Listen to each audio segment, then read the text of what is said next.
You're making a little snorty sound. This is my niece. Pesto Pluma. Today we're going to talk about the highs and lows of the Miss Universe 2024 competition. I'm Dani Walker. Thanks for tuning in. I appreciate all of your patience. I got a little bit sick. I had an ear infection, and so it took me longer than I thought to feel better so that I can record this episode. I wouldn't recap this if it weren't for all of you out there requesting it. Well, let's start at the top of finals. First, introductions. Why was Dominican Republic the only one saying her name? What happened? What happened there? Just curious. The other thing that I thought was strange about the intros this year is that we just saw the contestants and then some of them weren't for sure on their cues. It was a little bit awkward when normally we see the contestants enter and exit stage and then we see clips of the audience, we show the excitement, we see flags, who people are cheering for.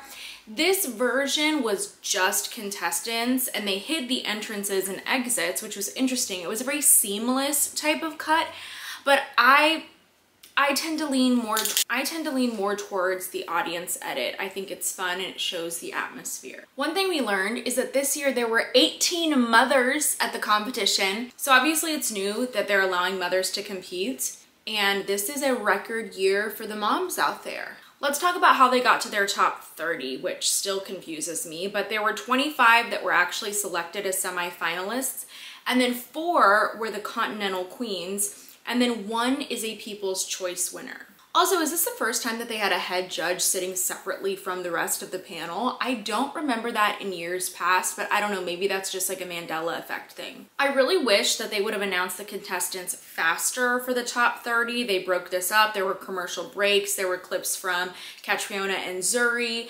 And then there were these little clips of each of the contestants that were being played, and I just don't feel like they really let us know more about the contestants or added much to the show. The clips were kind of just sharing a fact about the girl's country or what it means to her to be in the top 30. The only thing I liked is that they looked beautiful in the clips. Also, did anybody notice, I don't know what was happening at the top of the show, but Olivia Culpo looked super nervous. She was swaying back and forth. She was fidgeting with the microphone. I've just never seen her like this hosting. And then at the end of the show, she wasn't swaying back and forth at all. So I was wondering what in the world was causing that at the top of the show.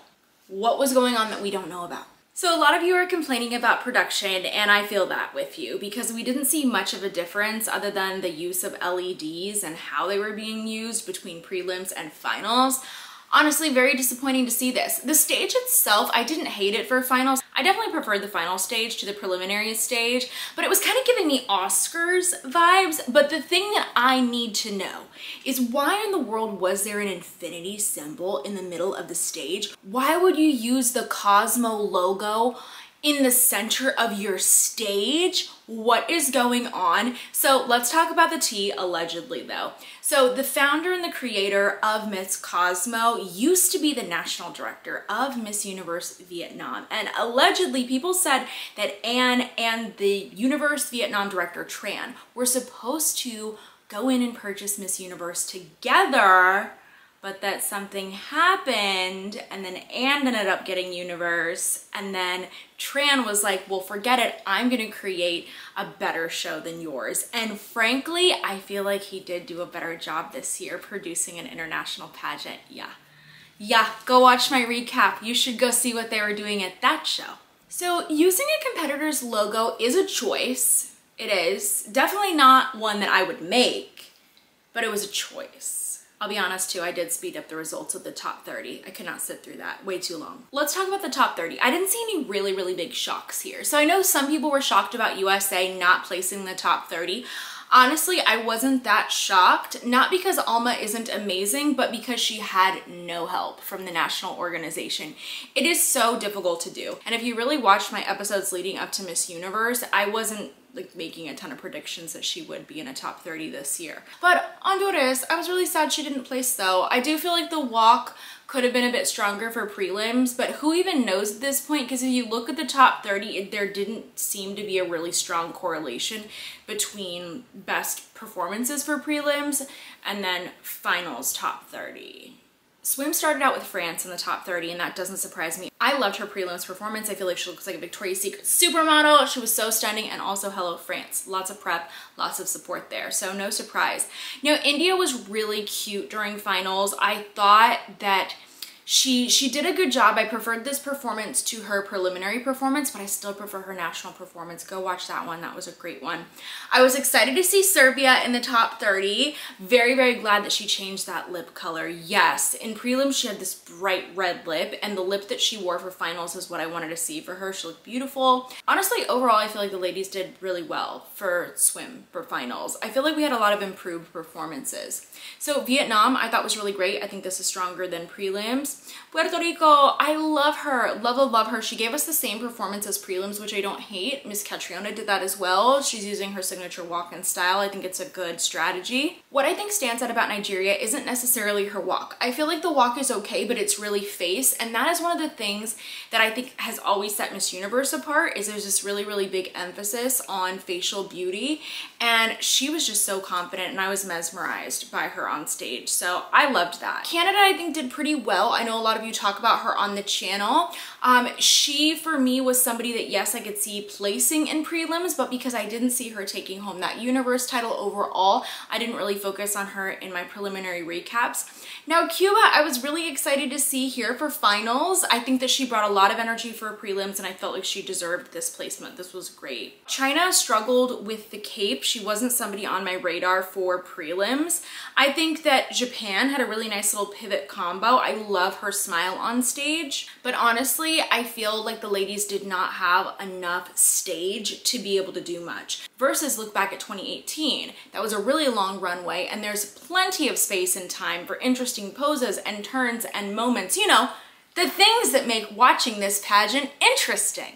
Egypt wasn't a surprising placement for me. I feel like she's been really out there, really in the forefront. I do think she could have had a stronger preliminary performance, but let me say this.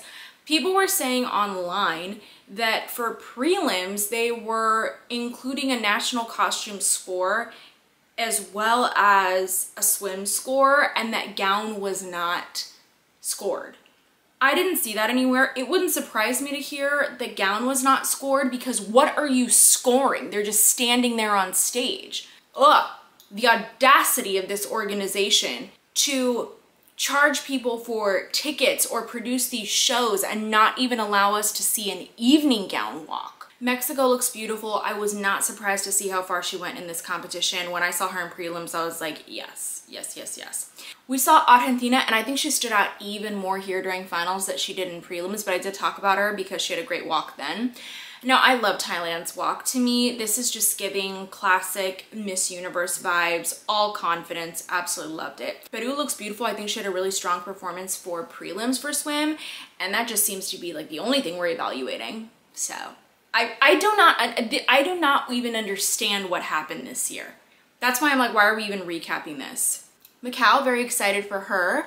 I do feel like there were stronger swimsuit performances for prelims, but Macau is really beautiful, and I did talk about that in my headshots episode. Philippines, okay, super excited. We got to see her unveil a signature walk, and I haven't heard anybody yet tell me what the name of her walk is, but I love it. This is exactly what I was expecting from her. Now, I think she is so beautiful with her hair pulled back, and she did wear her hair pulled back as well and won that way in the Philippines, although it was a bun and it was not a ponytail. Tell me, what is the deal with ponytails at Miss Universe? Why is it that the moment that somebody wears a ponytail to finals, I would say specifically, but basically just ponytails or the half up style, it's like the kiss of death. Paraguay, perfect example. Just look at her in 2021. Okay. Ecuador looks absolutely beautiful. I loved this. I thought she was having so much fun, but I did feel like, oh no, I think she's gonna get lost in the mix just because not enough people are really talking about her. Now, Bolivia, I thought that she was absolutely stunning. Let me just say overall, look at this top 30.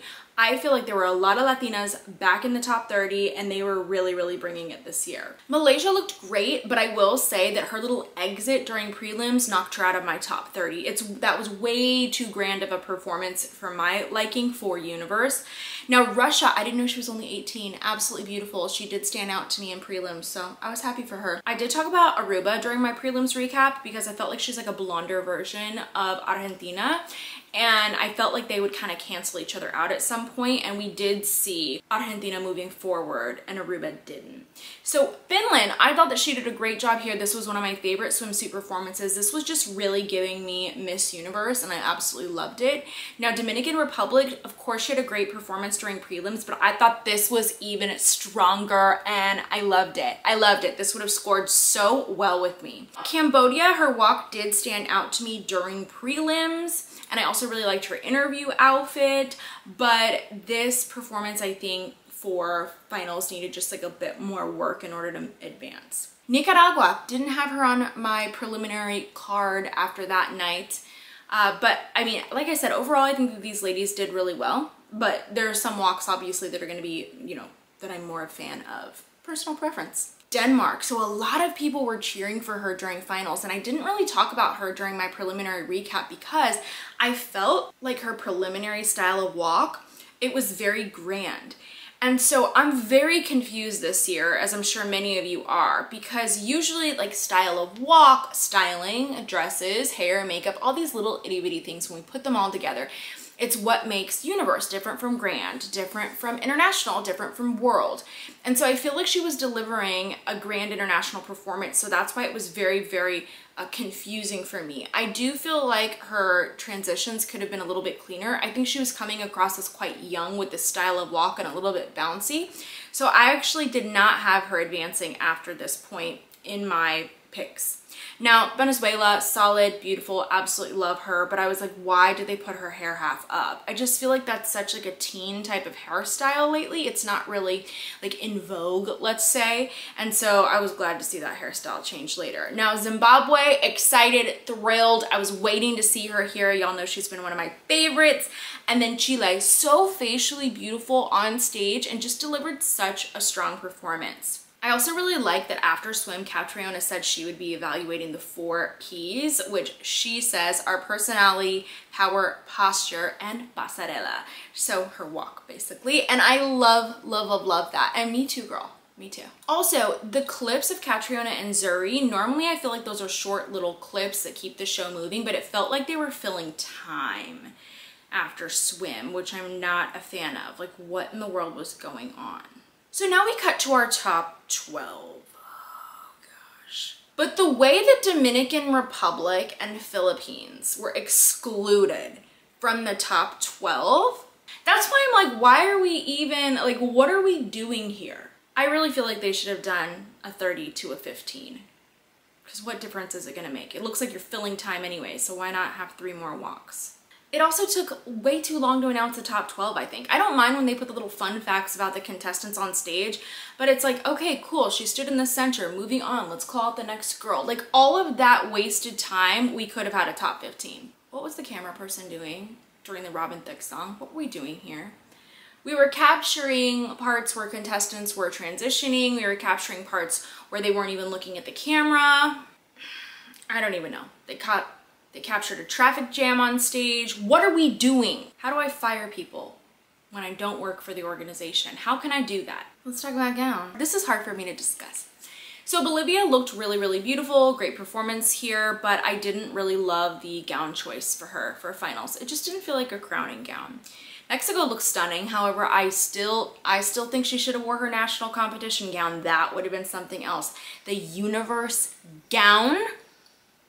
And then finally, Venezuela pulled her hair back, thank God. Oh my gosh. Now this gown is exactly what I expect from Venezuela. Gorgeous, the look, I love her. She's an easy pass for me. Argentina looked stunning, absolutely stunning. She was such a standout here. I could have seen her in a top 5, yes. Now, Puerto Rico, I really, really love her and I've been rooting for her. And because I can see all of her effort, and also I didn't realize that she was Puerto Rican Barbie for national costume. I didn't know that that was the costume and I just could have cried. Now, I love her. I do think this is a beautiful color on her, especially for her eyes, but I just didn't feel, once again, like this was a crowning style of gown. And then Nigeria, absolutely stunning. Not a fan of this gown. I do not understand this choice, but a lot of things go into choosing a gown for Miss Universe, and sometimes you don't always get like your first choice for a gown. So I don't know what was happening there, but her face is so stunning, and I just feel like I'm like, yeah, that's what everybody's paying attention to. Russia had a great walk, although I wish she would have wore this gown instead. Why did she use this for a gala night? Why was this not for finals? Imagine this gown. Chile is so pretty on stage. It's her face, but I talked about the gown that she wore to one of the gala nights, and I feel like it would have been a better option on stage. I do feel like this color kind of fell flat a little bit. Now, Thailand is so beautiful, and she was just so solid for me for all of the competition. She was just flying right through all of these rounds for me. Oh, and her over the shoulder look was like everything. It was such a moment. I was like, oh my gosh, Thailand. Denmark, I will say, looked really pretty in this pink gown, but it looked like she was struggling to resist those glitz arms. Once again, this was a very young performance for me. I didn't see her advancing because I have not seen styles walk like this win at Miss Universe in the past. So I didn't have her at my top 5 in this point, even though the audience was going crazy for her. And I do feel like this was a really great gown choice for her. Really pretty. Canada's gown for me was just way too over the top. I was focused on the gown and not her. Bedu looked really pretty in this dress, but there was something about this hairstyling that seemed quite minimal to me, and it was coming across as more Miss International styling to me. Let's talk about our top 5. First and foremost, let me say that I just loved Nigeria's reaction so much. Like, that made my heart happy. Like, of all the things that happened, that made me really happy. There's some countries where it's like, okay, like, I believe I can win. My country has a history of placing. It's not gonna be a surprise really to anybody if you place. She was truly shocked and seemed very grateful to be in the top 5, so I was very excited for her. Let's talk about the first round of questions for the top 5. Nigeria went first, and they asked her, what is more important, being liked or being respected, and why? And essentially her answer was being respected. It's important for us to respect ourselves and to respect others. I feel like this was a really strong answer. She was to the point. She answered very confidently. There wasn't anything in the answer that surprised me, but I would say that she just answered well. Mexico was asked, when something bad happens in your life, what gives you the power to keep going? She says that it's her mom who has fought cancer, and despite that, she's very happy to be here and represent her perseverance and discipline above all the illness. I want to inspire you to always go for your dreams, and as a powerful woman, that I want to be the queen of people's hearts. Now, the ending line, I'm like, okay, I get where you're going. It's kind of like that whole Pia answer of, I want to be confidently beautiful with a heart. Like, that whole thing, I get it, but I feel like she was trying too hard to bring that around to like make that point in the answer. I didn't feel like it really felt as organic. Denmark was asked the question of how she would live her life differently if no one was there to judge her. And she said, if nobody was there to judge her, she wouldn't change the way she lives her life. We learn from our mistakes. We learn every day. We learn something new, and we gotta take that. We gotta take that and bring it to the future. And that's why I live each day by each day, and I just gotta stay positive. And yeah, so I wouldn't change nothing. At this point, Nigeria's answer was the standout answer for me. Thailand was asked, what qualities does someone have to be a truly successful leader? For her, she says that it's empathy, because no matter what kind of education you have, in the end, you need empathy to care for other people. And she believes that other people need empathy in the world, and that's how we can unite. So I feel like this was a pretty good answer. Empathy was a really popular answer this year. I did talk about that in another episode. It seemed to be the quality that everybody is a big fan of recently. And then Venezuela, describe the ideal woman of today and what you have in common with her. Now, she says my ideal moment today has been sharing with all the amazing 127 women from across the world, leaving behind our differences and sending the world a message of respect, love, and unity, because that's the way the world is built. So Venezuela had a translator. Why do I feel like her translator asked her to describe the ideal moment of today, not the ideal woman? It sounds like there was a mistake there, because that's the answer that it sounds like Venezuela was answering. What is the ideal moment? She talked about the ideal moment, not the ideal woman. And I don't feel like that was her fault, but if anybody has more insights about this, I would love to know, because I was like, what just happened to her answer? That didn't make sense to me. Also, they showed a clip of this roundtable moment with Egypt just sharing about her story. and then it cut off before she even finished. It was such an awkward thing to just throw into the show for no seeming reason. We also learned for the prize package, Miss Universe will travel to over 30 countries. She'll get a 2-carat Pandora ring, a watch, makeup, Miss Universe gear, I'm sure, and host a travel show. But they did not say that she gets an apartment or how much money she'll get for the job, which was really, really interesting. Also, last year, Shanice did get an apartment, so to speak. We saw her take pictures in an apartment, but after that, I never saw her return to it. So I'm not really sure about that whole apartment situation. Now they had 30 seconds to answer the question. Miss Universe has inspired generations of women. What's your message to the ones watching right now? Nigeria said, as a woman who's faced adversity, I feel like I have a story. I don't stand here as me. I stand here as a symbol of hope and a beacon of faith, as someone who has persevered with grace, and I believe that for myself, but also for Africa. Now, she did speak really, really confidently here and spoke beautifully. So I would have this answer right up there in that top 3. Now, Mexico talked about her social project about cyberbullying. She also talked about emotional intelligence and the importance of that so that we can share this message. And I do feel like at the end, she began to ramble. Denmark said, my message to all the world that are watching out there is no matter where you come from, no matter what your past, you can always choose to turn into your strengths. It will never define who you are, just gotta keep fighting. I stand here today because I want to change, I want to make history, and that's what I'm doing tonight. Never give up, always believe in yourself and your dreams, and that is exactly what you're going to do. I do feel like this answer was quite generic, so the results of this pageant really did surprise me. Thailand talked about working beside doctors because when she was 16, she had a lump removed from her breast, so she's done a lot of breast cancer research funding and awareness. But what I can feel is everyone has hope and everyone believes that tomorrow will be a better day. As long as you believe in your power, it is infinite, and as long as you have hope, your spirits and your power will shine. Now, the thing about her that I really liked is she had that personal connection. She talked about how she serves others, and she did this in a really, really confident way. So I loved this answer. Venezuela said, the most important message I'm going to give tonight is dedicated to all the women, not only the ones around the world tonight.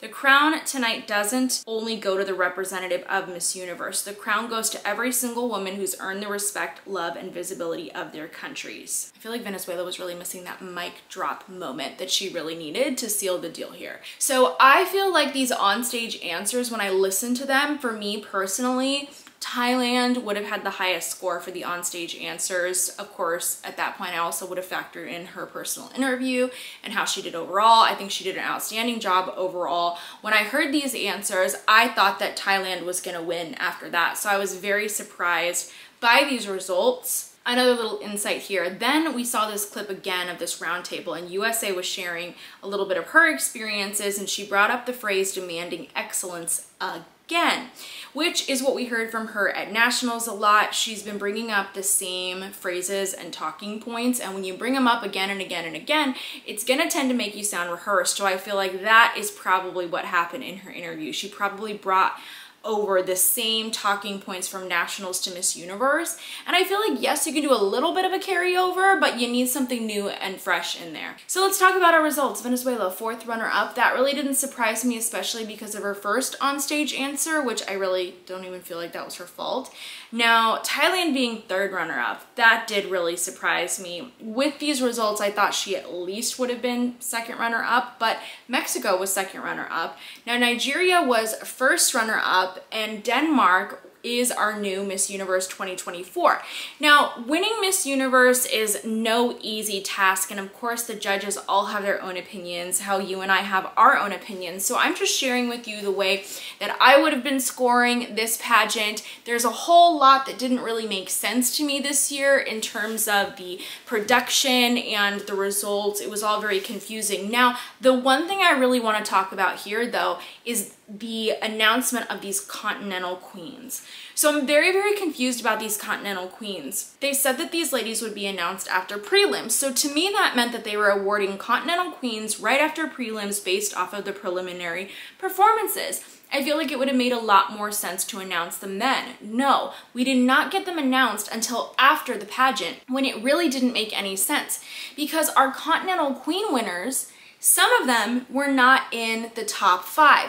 Now here's the thing, there are other pageants that have had continental winners, like this isn't some brand new thing, but let me give you an example of why this to me was so strange. Let's take another pageant, any other one that has continental winners. What usually happens here is that regardless of finals placement, your continental winners are gonna have the highest scores. Let's just imagine for a second that all of our top 5 are from Africa, meaning our winner would come from Africa as well. So the continental winner at that point would be right below our winner, and that would be our first runner-up who would be from Africa. If you were to crown continental winners that were also from Asia and Europe and the Americas, or however you want to break it up, of course those continental winners would not be in the top 5 because they just didn't. They weren't in the top 5 during finals, so maybe they're in a top 10 or maybe they're in a top 20. They're somewhere else in there. What doesn't make sense to me though is why in the world you would crown your continental winners after prelims and not just crown the overall highest continental scores. So Philippines, for example, went home as a continental winner, but she wasn't in the top 12. It would make more sense, for example, to announce Thailand as your continental queen, like other pageants do, because they're saying, okay, our continental winner has the highest overall score from her continent, but instead they're awarding based off preliminary scores, not final scores. So what's confusing about that to me, it's like, wow, you're a continental queen, you're gonna have extra privileges, you're gonna have extra prizes and awards, which I love extra prizes and awards. I don't hate on that. But then you have these ladies who technically scored higher and we're just gonna forget about them. Like, cool, you placed in the top 5, but sorry, you didn't have the highest score of your continent during prelims. Just make it the highest continental score overall, not preliminaries. It's so strange to do it at preliminaries. It's like, by the way, guys, before everything's said and done, in the middle of the competition, we're gonna crown these other winners. Forget about how it all finishes out on finals night. No, no, no, we're gonna stop in the middle and start making awards. It doesn't make any sense at all. No sense, does it? No sense. I'm sorry, I'm just getting so passionate about this. I didn't love this, but there's more things to talk about in terms of Miss Universe, and there's other pageants that I still need to recap, and I will keep those coming. I appreciate all of you watching, and let me know what you want to see next. That way I can prioritize those episodes. I don't even know what to say. Better luck next year. Why are we still competing at this point?